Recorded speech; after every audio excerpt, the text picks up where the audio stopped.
नमस्कार दोस्तों, MK Hindi story में आपका स्वागत है। आज की कहानी है मेरा पति कोई और है, आप नहीं।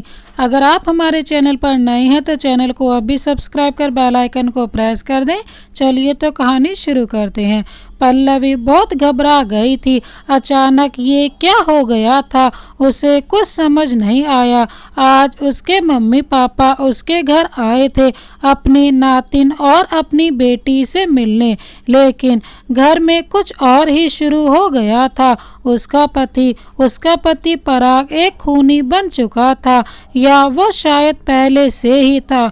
बस आज पल्लवी को उसकी असलियत का पता चला है। उसके ही घर में उसकी ही आंखों के सामने एक अनजान लाश पड़ी है, खून से लथपथ, और उसके पति के हाथों में चाकू है जिससे अब भी खून टपक रहा है, लाल गाढ़ा खून। पल्लवी अगर अपनी आंखों से खून होते हुए ना देखती तो शायद खून से सने चाकू को अपने पति के हाथ में देखकर भी वो इस बात पर विश्वास ना कर पाती कि बड़ी बेरहमी से उसकी आंखों के सामने ही उसके पति ने एक इंसान को मार डाला था। पल्लवी की आंखों के सामने अपने माँ पापा और मासूम बच्ची का चेहरा घूम गया। ये कातिल कहीं उन्हें भी चोट ना पहुंचा दे, ऐसा ख्याल आते ही पल्लवी ने अपने कदम पीछे लिए। उसे बचाना होगा। सबको ये ख्याल उसके जहन में आया और जहन में ही रह गया, क्योंकि अब तक वो बेहोश होकर वहीं जमीन पर गिर चुकी थी। पल्लवी ने आंखें खोली। उसे लगा जैसे वो एक लंबी नींद के बाद जागी हो। कुछ पल तो उसे ये समझने में लगे कि वो कौन है और कहाँ है। पल्लवी, हाँ वो पल्लवी है, लेकिन उसे क्या हुआ है, वो हॉस्पिटल में क्यों है? पल्लवी ने खुद से सवाल किया। अरे आपको होश आ गया, मैं अभी डॉक्टर को बुलाती हूँ। एक नर्स जो अभी अभी रूम में आई थी वापस जाते हुए बोली। पल्लवी ने उठने की कोशिश की लेकिन उठ नहीं पाई। उसके सर में अचानक से दर्द हुआ था। पल्लवी ने अपने सर पर हाथ लगाया। वहाँ पट्टी लगी हुई थी। मुझे चोट कैसे लगी? पल्लवी पट्टी पर हाथ फेरते हुए एक बार फिर खुद से बोली। तो आपको होश आ गया। सफ़ेद कोट में 40-42 साल का एक व्यक्ति होठों पर मुस्कान सजाकर अंदर आते हुए बोला। मुझे क्या हुआ है डॉक्टर? पल्लवी ने पूछा। मुझे चेकअप करने दो, डॉक्टर बोले। डॉक्टर ने पल्लवी का बीपी चेक किया, आंखें चेक की और पूरी बॉडी चेक की। अब ये आप पूरी तरह ठीक है। मैं आपके परिवार को अंदर भेज रहा हूँ, डॉक्टर ने कहा और कमरे से बाहर निकल गए। परिवार? पल्लवी बुदबुदाई और उसकी नजरें दरवाजे पर ही जम गई। डॉक्टर के बाहर जाने के 5 मिनट बाद ही एक अजनबी ने धीरे से दरवाजा खोला और अंदर आ गया। पल्लवी उसे देखती रही। वो अजनबी मुस्कुराते हुए अंदर आया और उसने पल्लवी के पास रखे स्टूल पर बैठकर पल्लवी का हाथ पकड़ने के लिए अपना हाथ आगे बढ़ाया, लेकिन पल्लवी ने जल्दी से अपना हाथ पीछे खींच लिया। कौन हो तुम? पल्लवी ने अजीब नज़रों से उस अजनबी को देखते हुए कहा।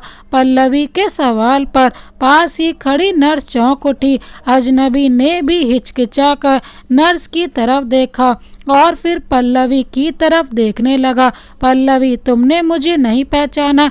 मैं विमल हूँ, तुम्हारा पति। विमल बोला। पल्लवी ये सुनते ही चौंक गई। विमल उसका पति? ये अजनबी विमल उसका पति? पल्लवी को कुछ वक्त लगा सोचने में, फिर अचानक उसे ध्यान आया। एक अजनबी उसका पति कैसे हो सकता है? लेकिन मैं तो तुम्हें जानती भी नहीं, तुम मेरे पति कैसे हो सकते हो? पल्लवी हैरानी से विमल को देखते हुए बोली। शायद सिर पर चोट लगने की वजह से ऐसा हुआ है। मैं डॉक्टर को बुला लाती हूँ, नर्स बोली और तुरंत कमरे से बाहर जाने लगी। सिस्टर, मुझे इस अजनबी के साथ अकेला मत छोड़िए प्लीज़। पल्लवी तुरंत बोली, ये अजनबी नहीं है, आपके पति हैं। नर्स ने पलटकर जवाब दिया, नहीं, ये मेरे पति नहीं है, प्लीज मुझे इसके साथ मत छोड़िए। पल्लवी लगभग गिड़गिड़ा कर बोली, मैडम ये आपके पति हैं, पिछले 3 दिन से ये आपके साथ यहीं पर है। नर्स थोड़ा परेशान होते हुए समझाने वाले अंदाज में बोली, आप समझती क्यों नहीं मेरी बात, ये मेरे पति नहीं है। एक स्त्री भला अपने ही पति को क्यों अनजान कहेगी। मेरे पति का नाम विमल नहीं नीलेश है। पल्लवी गुस्से में बोली। अब चौंकने की बारी विमल की थी। नीलेश? विमल के मुंह से निकला। क्यों, कुछ और था? पल्लवी के चेहरे पर विजयी मुस्कान थी। हाँ, तुम्हारे पति का नाम विमल है, जो कि मेरा नाम है, यानी मैं ही तुम्हारा पति हूँ, विमल ने कहा। पल्लवी के चेहरे पर अजीब भाव थे, मानो वो जीत कर भी हार गई हो। नर्स ने दोनों पति पत्नी की तरफ देखा और रूम से बाहर निकल गई। कुछ देर बाद डॉक्टर ने नर्स के साथ कमरे में प्रवेश किया। पल्लवी मुंह दूसरी तरफ किए बैठी थी। विमल ने असमंजस के भाव लिए डॉक्टर की तरफ देखा। डॉक्टर ने आंखों से ही सब ठीक है का रिएक्शन दिया और पल्लवी के पास आए। पल्लवी, डॉक्टर ने पुकारा। पल्लवी ने अपना चेहरा घुमाया और बड़ी ही नापसंदगी के भाव चेहरे पर लाकर एक नज़र विमल की तरफ डाली, फिर डॉक्टर की तरफ अपनी नजरें कर ली।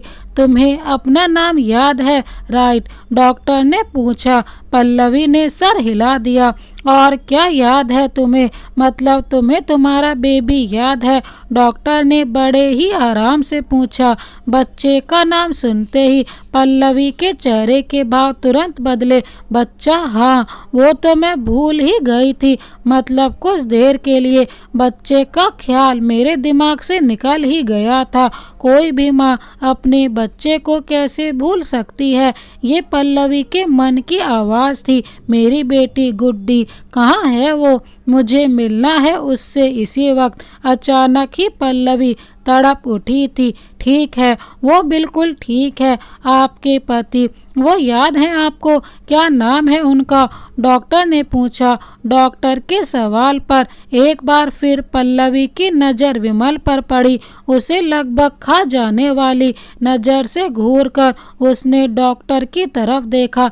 नीलेश मेरे पति का नाम है। हालांकि उसकी आवाज़ में एक हल्की सी कंपन थी, लेकिन उसने तुरंत ही अपनी इस कंपन पर काबू पा लिया। मुझे मेरी बेटी के पास ले चलिए। डॉक्टर, कहाँ है मेरी बेटी? पल्लवी ने बेचैन सा होकर कहा। घबराओ नहीं, वो बिल्कुल ठीक है, डॉक्टर ने उसकी बात सुनकर कहा। डॉक्टर की बात पूरी होते ही एक अधेड़ दंपत्ति ने उस कमरे में कदम रखा। उनके हाथ में एक छोटा बच्चा भी था। मम्मी, पापा? पल्लवी के चेहरे पर खुशी आ गई। वो थोड़ा आगे को झुकी, तभी उसके मुंह से एक कराह निकली और उसे वापस पीछे होना पड़ा। संभल कर, आपके जख्म अभी ताजे ही हैं, डॉक्टर ने तुरंत पल्लवी से कहा। पल्लवी की माँ करीब आकर पल्लवी का हाथ पकड़ते हुए बोली। डॉक्टर समझदार निकले, वो तुरंत पीछे हट गए थे। माँ? पल्लवी ने माँ का हाथ कसकर पकड़ लिया और बोली, तू चिंता मत कर, डॉक्टर ने कहा है तू जल्दी ठीक हो जाएगी, फिर हम घर चलेंगे। माँ की आंखों में आंसू आ गए थे। पल्लवी के दूसरी तरफ उसके पापा खड़े हो गए थे और प्यार से उसके माथे पर हाथ फेर रहे थे। पापा?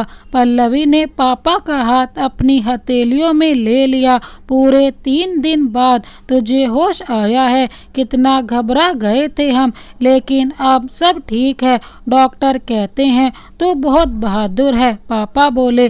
पल्लवी ने मुस्कुराते हुए पापा को देखा, तभी उसकी नज़र विमल पर पड़ी। विमल की गोद में एक बच्चा था। विमल बच्चे से बातें कर रहा था और बच्चे की किलकारियों से पता लग रहा था कि बच्चा उसके साथ बहुत खुश है। विमल के पास बच्चा खुश था। पापा वो गुड्डी है? पल्लवी ने पूछा। पापा ने हाँ में सिर हिला दिया। एक पल के लिए पल्लवी गुड्डी की किलकारियों में खो गई। फिर अगले ही पल उसकी नज़र विमल के चेहरे पर पड़ी। पापा, गुड्डी उसकी गोद में क्या कर रही है? पल्लवी बोली। खेल रही है विमल के साथ और बहुत खुश भी है। हो भी क्यों ना, पिछले 3 दिनों से वो ही तो उसका ध्यान रख रहा है। पल्लवी के पापा पल्लवी से बोले। है कौन ये विमल? और मेरी बच्चे का ख्याल ये क्यों रख रहा है? मुझे कुछ समझ नहीं आ रहा। पल्लवी लगभग चिढ़ भरे लहजे में बोली। तेरी बच्ची? अरे ये उसकी भी बच्ची है और तेरा पति है वो, पापा बोले। पापा के मुंह से ये सब सुनकर पल्लवी को और भी ज़्यादा हैरानी हुई। ये आप कैसी बातें कर रहे हैं पापा? मेरा पति और ये मेरे पति का नाम तो पराग है, पल्लवी बोली। उसकी बात सुनकर डॉक्टर चौंक उठा। पराग, अभी थोड़ी देर पहले आप अपने पति का नाम नीलेश बता रही थी। अब तो साफ जाहिर है आपके दिमाग की नस शायद थोड़ी सी डैमेज हो चुकी है और इसी वजह से आपकी मेमोरी पर फर्क पड़ रहा है। डॉक्टर बोले। मेरी मेमोरी पर कोई असर नहीं हुआ है। विमल नाम का ये इंसान मेरा पति नहीं है। पल्लवी की आवाज़ में गुस्सा था। पल्लवी, तुम दोनों की छोटी सी अनबन हुई है। इसका मतलब ये तो नहीं कि तुम उसे अपना पति ही मानने से इनकार कर दो। माँ हल्के गुस्से में बोली। माँ, आप उसे कुछ मत कहिए, वो बीमार है, हमें धीरज से काम लेना होगा। विमल माँ के पास आकर बोला। पल्लवी अभी अभी होश में आई थी और ऊपर से उस पर एक जबरदस्ती का रिश्ता थोपा जा रहा था। क्या सच में उसके दिमाग पर इस चोट का असर हुआ था? नहीं, ऐसा कैसे हो सकता है? ये सब सोच सोच कर पल्लवी को चक्कर आने लगे। देखिए, आप लोग थोड़ी देर के लिए बाहर इंतजार कीजिए, पेशेंट को आराम करने दीजिए। डॉक्टर पल्लवी के पास जाते हुए बोला। क्या हुआ पल्लवी को? माँ लगभग घबरा कर बोली। घबराने वाली कोई बात नहीं, आप बस बाहर इंतजार कीजिए, डॉक्टर बोले। विमल ने माँ पापा को देखा और गुड्डी को गोद में लिए बाहर निकल गया। पापा भी माँ को लेकर बाहर आ गए। उसे कुछ होगा तो नहीं ना? माँ बाहर आकर बोली। कुछ नहीं होगा माँ, पल्लवी बहुत स्ट्रांग है, विमल माँ को दिलासा देते हुए बोला। पल्लवी हॉस्पिटल से घर आ गई, लेकिन अब तक वो समझ नहीं पाई सच क्या है और झूठ क्या, पराग उसका भ्रम था या हकीकत। लेकिन उसके अपने मम्मी पापा भी उसे यही बताते थे कि विमल ही उसका पति था। पल्लवी भूल चुकी थी अपने सर पर चोट की वजह, इसलिए उसे भी लगने लगा था कि शायद उसके घर वाले ही सही कह रहे थे। शायद उसने एक लंबा सपना देखा था, फिर भी वो ये नहीं समझ पाती थी उसके सपने में उसकी बेटी गुड्डी ही थी। उसके मम्मी पापा थे तो फिर विमल की जगह कोई और क्यों था? पल्लवी चाह कर भी इस बात पर विश्वास नहीं कर पा रही थी कि सच में उसके साथ इतना अजीब हो रहा है। विमल ने कभी उसके करीब आने की कोशिश नहीं की। ये बात पल्लवी को बहुत अच्छी लगी थी।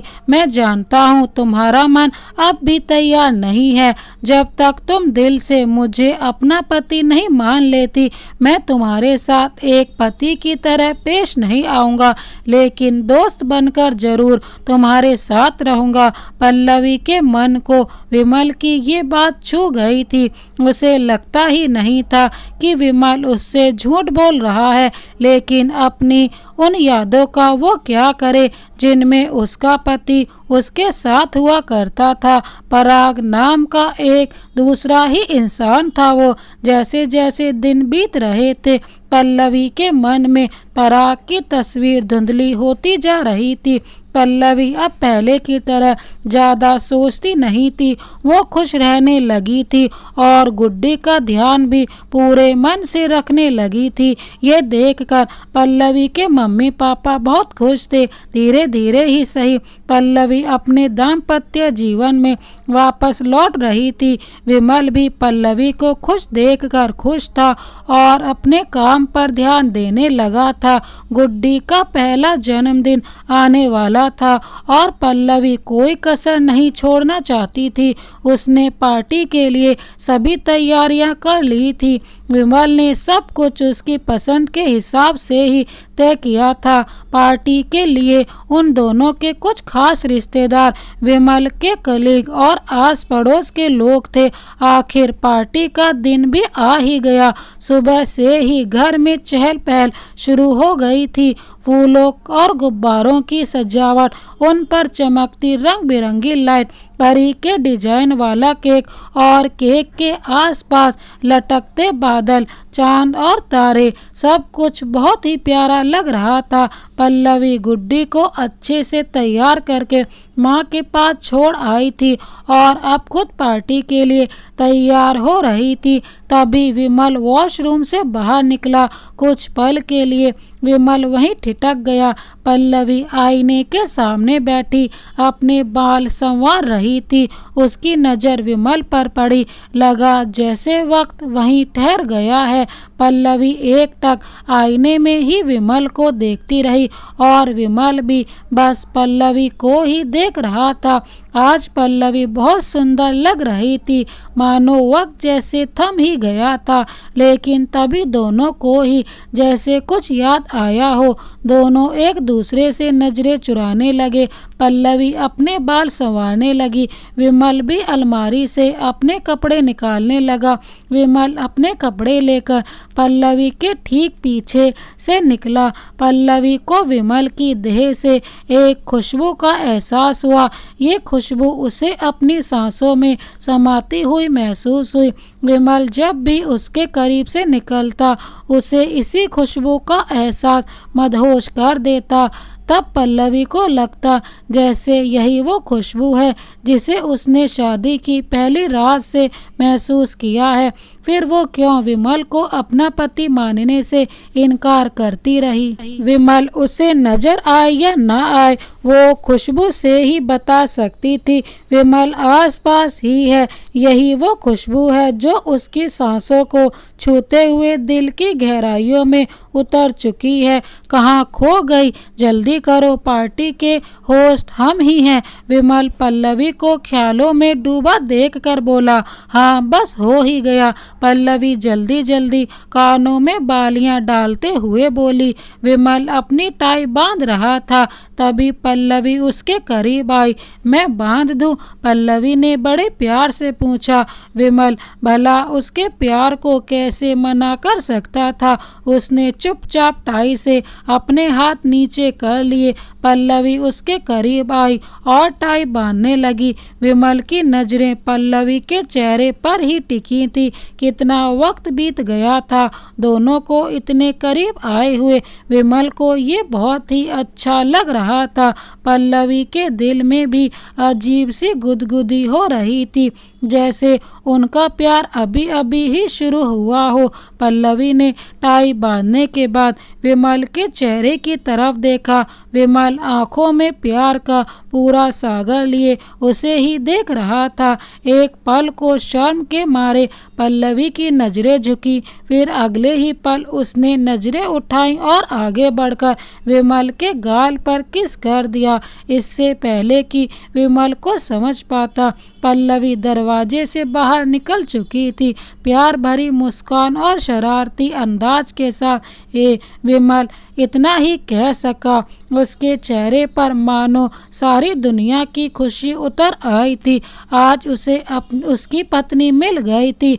आज विमल बहुत खुश था और इधर परी की ड्रेस में बिल्कुल आसमान से उतरी परी की तरह लग रही थी गुड्डी, और उसको गोद में उठाए पल्लवी मानो चांद को सितारों से लपेट दिया गया हो।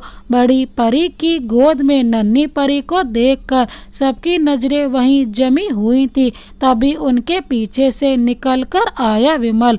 ऐसा लग रहा था जैसे दो परियों की खूबसूरती में एक साथ कई कई चांद निकल आए हों। सबकी नजरें बर्थडे गर्ल और उसके मम्मी पापा पर ही जमी हुई थी। तीनों धीरे धीरे नीचे उतर रहे थे। जैसे ही तीनों पार्टी हॉल में पहुंचे, जोरदार तालियों से पूरा हॉल गूंज गया।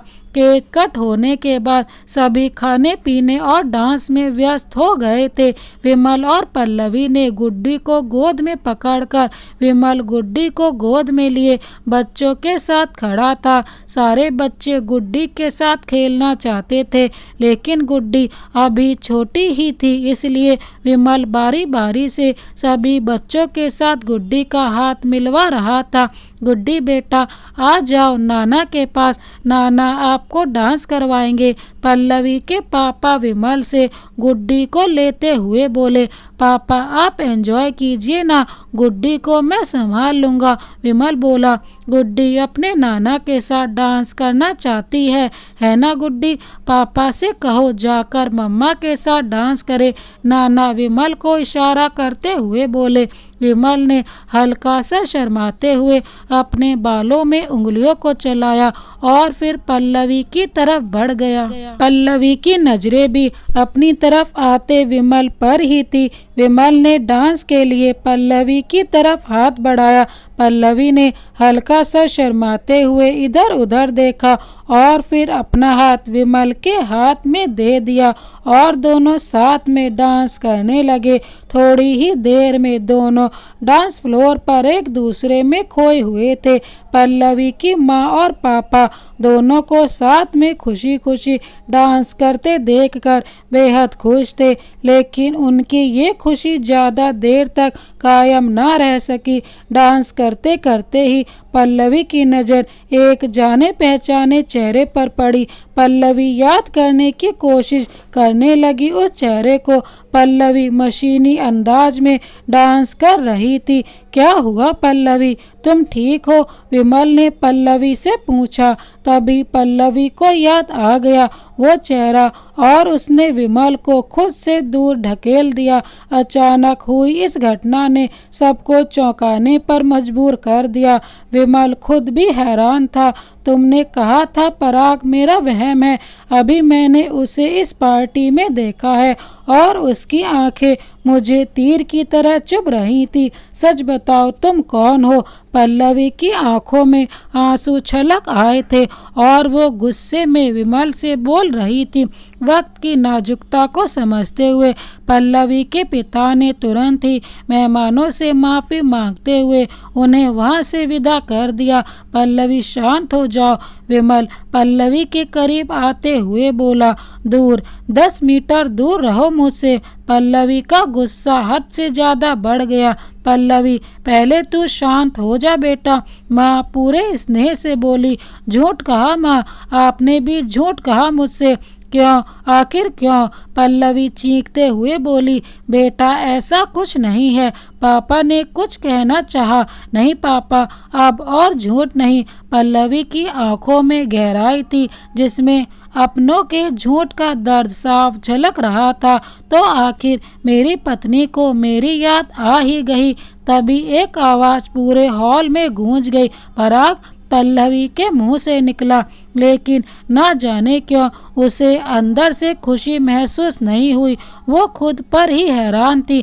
पराग से उसकी शादी हुई थी, इस इंसान के साथ उसने करीब 1.5 साल का समय बिताया है। उनकी एक प्यारी सी बच्ची भी है। ना कोई झगड़ा ना अनबन, फिर भी सामने खड़ा वो इंसान जो उसका पति है। उसके लिए पल्लवी के मन में कोई एहसास नहीं थे। शायद वो खूनी था। था इसलिए, या कोई और ही बात थी? हाँ, तुम्हारा पति पराग। इन सब ने मिलकर हमें अलग कर दिया और इसको तुम्हारा पति बनाकर तुम्हारे सामने खड़ा कर दिया। लेकिन मैं तुम्हारा पति हूँ, लेकिन मुझे खुशी है कि तुम्हें मैं याद हूँ। पराग पल्लवी के पास आना चाहता था कि तभी विमल बीच में आ गया। इससे आगे एक कदम भी नहीं। विमल ने कठोर शब्दों में पराग की तरफ चेतावनी भरी नजरों से घूरते हुए कहा, क्या कर लोगे तुम? उसकी शादी मुझसे हुई है। आज जिसका जन्मदिन मनाया जा रहा है वो मेरी बेटी है। इस सच को तुम बदल नहीं सकते। पराग के चेहरे पर एक कुटिल मुस्कान थी। पराग, इस बार पल्लवी के पापा चिल्ला उठे। चिल्लाने से सच बदल नहीं जाएगा ससुर जी। आप भूल गए, घोड़ी चढ़कर मैं आया था आपके घर, ये बहरूपिया नहीं। पराग के चेहरे पर बड़े ही अजीब भाव थे। पल्लवी के पापा और विमल ने एक दूसरे की तरफ देखा। दोनों के चेहरे पर विवशता के भाव थे। पराग ने उनके चेहरे देखे और कुटिलता के साथ हंस दिया। क्या हुआ? सच को झुठला नहीं सकते। पराग बोला, तेरे जैसे इंसान के मुंह से सच झूठ की बातें अच्छी नहीं लगती। विमल बोला, अच्छा। पराग उसकी बात सुनकर मुस्कुरा दिया। आपने उस दिन बेरहमी से उस आदमी का कत्ल क्यों किया था पराग? पल्लवी खुद को संयत रख के बोली, अगर मैं उसे नहीं मारता तो? ये सवाल तुम अपने पापा से क्यों नहीं पूछती पल्लवी? उन्होंने उस आदमी को हमारे घर क्यों भेजा था, वो भी छुपकर? पराग के चेहरे पर फिर वही कुटिलता भरी मुस्कान थी। पराग की बात सुनकर पल्लवी ने हैरानी से अपने पापा की तरफ देखा। उसकी समझ से सब कुछ बाहर था। वो कुछ समझ नहीं पा रही थी। यशोदा, तुम गुड्डी को लेकर ऊपर जाओ। पल्लवी के पापा अपनी पत्नी से बोले, कोई कहीं नहीं जाएगा। गुड्डी मेरी बेटी है, उसे मेरे हवाले कर दो। पराग अचानक ही फुर्ती से यशोदा जी के पास आ गया था। विमल और पल्लवी के पापा यानी सत्येंद्र त्रिपाठी तुरंत उसकी तरफ लपके, लेकिन इससे पहले कि वो करीब पहुंच पाते, पराग अपने हाथ में एक नुकीली चीज पकड़ चुका था और यशोदा की गर्दन के करीब ला चुका था। यशोदा और पल्लवी इस पूरे घटनाक्रम से परेशान और हैरान थी। अपने पति का ऐसा रूप भी पल्लवी को देखने को मिलेगा, ऐसा उसने सोचा भी नहीं था। पराग, उन्हें छोड़ दे। विमल बोला, बेशक छोड़ दूंगा, बस मुझे मेरे परिवार सहित यहाँ से जाने दिया जाए तो। पराग यशोदा को पकड़कर पल्लवी की तरफ देखते हुए बोला, मैं तुम्हारे साथ कभी नहीं आऊंगी। तुम सच में एक खूनी हो। एक खूनी की पत्नी कहलाने से अच्छा है कि मैं मर जाऊं। पल्लवी बोली, अरे नहीं नहीं, ऐसा मत सोचना। तुम्हारे लिए मैंने कितने पापड़ बेले हैं। जब तक उन पापड़ों की कीमत वसूल नहीं हो जाती तब तक तुम नहीं मर सकती, समझी? पराग होठों पर तीखी मुस्कान लाकर बोला, बस बहुत हुआ। पराग, यशोदा को छोड़ दे। सत्येंद्र जी गुस्से में बोले, मैंने कहा ना करीब आए तो। पराग ने नुकीली चीज यशोदा के गले पर और भी कस दी। यशोदा के गले से खून की बूंद निकल गई। विमल ने तुरंत अपनी गन निकाल ली। वो पराग को गोली मारने ही वाला था कि तभी पीछे से एक आदमी आया और पराग के सर पर जोरदार प्रहार कर दिया। पराग पीछे पलटा और वहीं जमीन पर गिर पड़ा। पल्लवी और यशोदा ये सब देखकर हैरान थी और हैरानी के साथ ये सब देख रही थी। सॉरी सर, लेकिन जैसे ही हमें पराग का सुराग मिला हम आपकी परमिशन के बगैर यहाँ आकर नजर रखने लगे। उस आदमी ने कहा जिसने अभी अभी पराग को बेहोश किया था, कोई बात नहीं, इसे लेकर जाओ और ध्यान रहे इसके साथी भी इसकी तलाश में होंगे। विमल बोला, उस आदमी ने सर हिलाया और तुरंत पराग को अपने कंधे पर उठाकर वहां से ले गया। ये सब क्या है पापा? पल्लवी ने पूछा। सत्येंद्र जी ने अपनी पत्नी को आंखों में ही इशारा किया। यशोदा तुरंत गुड्डी को लेकर वहां से ऊपर कमरे में चली गई। पल्लवी की नजरें अब भी अपने पापा पर टिकी थी। मैं भारत का एक खुफिया एजेंट हूँ, सत्येंद्र जी बोले। पल्लवी को झटका लगा। वो कभी सोच भी नहीं सकती थी उसके पापा सीक्रेट एजेंट भी हो सकते हैं। वो तो उन्हें एक सीधा साधा बिजनेसमैन समझती थी। क्या? पल्लवी चौंक कर बोली। आपके सीक्रेट एजेंट होने और पराग में क्या कॉमन है? पल्लवी ने पूछा। ये सब कुछ शुरू इसलिए ही हुआ था क्योंकि मैं सीक्रेट एजेंट हूँ। न जाने कैसे इसकी भनक दुश्मनों को लग गई और उन्होंने एक साजिश रच डाली। सत्येंद्र जी बोले। कैसी साजिश? पल्लवी ने पूछा। तुमसे पराग की शादी करके सत्येंद्र सर को अपने जाल में फंसाना। इस बार जवाब विमल ने दिया। ठीक शादी वाले दिन पराग की असलियत मुझे मेरे सीक्रेट सोर्स से पता चली। मैं उसी वक्त आपको अरेस्ट करवा सकता था, लेकिन फिर हमें उसकी असली मकसद का पता नहीं चलता और ना ही उसके साथियों के बारे में कुछ भी पता चल पाता, सत्येंद्र जी ने बताया। और इसलिए आपने अपनी बेटी को बलि का बकरा बना दिया। पल्लवी के चेहरे और दर्द से उमड़ आया। उस वक्त यही जरूरी था, विमल बोला। मुझे दुश्मन के दामन से बांध दिया और अब खुद ही उसे मारकर अपनी ही बेटी को विधवा बना देंगे आप, है ना? फिर भी मैं आपसे शिकायत नहीं करूंगी पापा। मुझे गर्व है आप पर कि आपने भारत माता के लिए मुझे इस तरह कुर्बान कर दिया। मैं ऐसे बाप की बेटी हूँ जिसने देश के आगे बेटी को कुछ नहीं समझा। इस बात पर मैं हमेशा ही फक्र महसूस करूंगी, लेकिन एक दुश्मन की पत्नी कहलाए जाने की तकलीफ शायद मैं सहन ना कर पाऊँ, पल्लवी ने कहा और रोने लगी। तू दुश्मन की नहीं बल्कि एक सच्चे देशभक्त की पत्नी है, सत्येंद्र जी ने मुस्कुराते हुए कहा। पल्लवी ने हैरानी से अपने पापा की तरफ देखा। पराग के बारे में सारी सच्चाई जानने के बाद मुझे समझ नहीं आ रहा था मैं क्या फैसला लूं। तभी उम्मीद के रूप में मुझे नजर आया विमल, सत्येंद्र ने विमल की तरफ देखते हुए कहा। पराग को एक अजीब बीमारी है जिसके कारण वो रात की सभी बातें सुबह भूल जाता है। हमने उसकी इसी बीमारी का फायदा उठाया और तेरे फेरे विमल के साथ करवा दिए।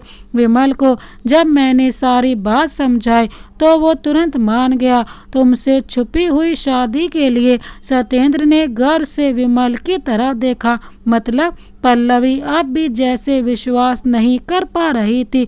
पर मतलब घोड़ी चढ़कर तो पराग ही आया था, लेकिन बाकी सारी विधि आपने मेरे साथ संपन्न की थी। पहली बार विमल के चेहरे पर हल्की सी लाली छा गई थी, लेकिन पल्लवी कुछ पूछना चाहती थी लेकिन अपने पापा को देखकर खामोश हो गई। अब विमल तुम्हारी सारी गलतफहमी दूर करेगा। मैं पराग और उसके साथियों का इंतजाम करके आता हूँ। सत्येंद्र पल्लवी की हालत समझते हुए तुरंत बोले और वहां से बाहर चले गए। पल्लवी अभी भी कुछ नहीं समझ पा रही थी। वो बोली, शादी तुमसे हुई? लेकिन पल्लवी आगे बोल ना सकी। मैं तुम्हें पहली रात ही सब बताना चाहता था, लेकिन जब मैं उस कमरे में आया तो मैंने देखा अपनी भूलने की बीमारी के चलते पराग ने कमरे में माइक्रोफोन लगाया हुआ था। विमल पल्लवी की तरफ देखते हुए बोला, तुम कब आए थे? पल्लवी ने पूछा। हर रोज, विमल थोड़ा संकोच करते हुए बोला। लेकिन पराग तो वहीं। पल्लवी बीच में ही रुक गई। पराग नहीं, तुम्हारे पास हमेशा से मैं ही था, विमल ने पल्लवी की आंखों में देखते हुए कहा।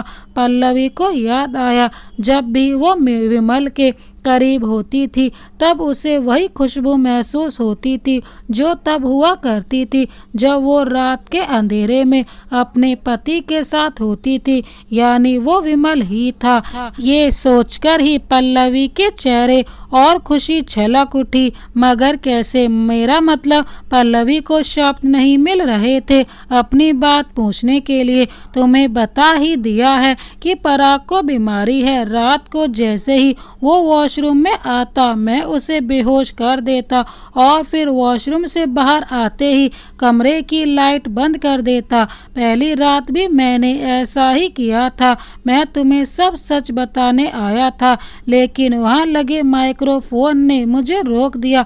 अगर मैं उजाले में तुमको अपना चेहरा दिखाता तो हो सकता था तुम घबरा जाती और चीखती। इस सूरत में भी माइक्रोफोन के जरिए हमारा राज खुल जाता। विमल ने पल्लवी को बताया। इसका मतलब हर रात मैं ही होता था तुम्हारे पास। मुझ पर तुम्हारी जिम्मेदारी 3 तरह से थी, तो तुम्हारा ख्याल रखना और हर परेशानी से बचाना मेरा फर्ज था। ओ तो जिम्मेदारी थी मैं आपकी, वो भी 3। कौन कौन सी ये भी बता दीजिए। पल्लवी विमल को छेड़ते हुए बोली। पहली, आप सत्येंद्र सर की बेटी है। हूँ। दूसरा, आप अनजान रूम में हमारे मिशन का हिस्सा थी। हूँ। और तीसरा, मेरी पत्नी बन चुकी थी। ये बात विमल ने बड़े ही प्यार से पल्लवी की आंखों में देखते हुए कहा। ठीक है, अब ये भी बता दो, रोज रोज वॉशरूम में कैसे आते थे और फिर कब चले जाते थे? पल्लवी ने अगला सवाल किया। तुम शायद भूल रही हो, विदाई के वक्त तुम्हारे पापा ने ही वो घर पराग को सजेस्ट किया था। पराग तुरंत मान भी गया क्योंकि इसे लगा हमें उसके बारे में कुछ भी पता नहीं है, इसलिए उसे हमसे किसी तरह का कोई खतरा नहीं है। उस घर में 2-3 सीक्रेट रास्ते हैं, उन्हीं में से एक वॉशरूम में भी है। बस मैं वहीं से आता जाता था। विमल पल्लवी के करीब आकर बोला। अब अगर सत्येंद्र सर की बेटी के सवाल खत्म हो गए हों तो मैं अपनी पत्नी को अपनी बाहों में भर सकता हूँ। बहुत दिन हो गए मैंने अपनी पत्नी को छुआ तक नहीं है और वैसे भी अब सब कुछ साफ हो चुका है। तो क्या ऐसे कैसे बाहों में भर लोगे? तुमने धोखा किया है मेरे साथ। वैसे भी मेरे सवाल खत्म नहीं हुए। वो आदमी कौन था और पराग ने उसका खून क्यों किया? पल्लवी थोड़ा पीछे हटते हुए रूखे स्वर में बोली। उसको इस तरह देखकर विमल के चेहरे पर उदासी छा गई। वो आदमी हमारा ही एक एजेंट था।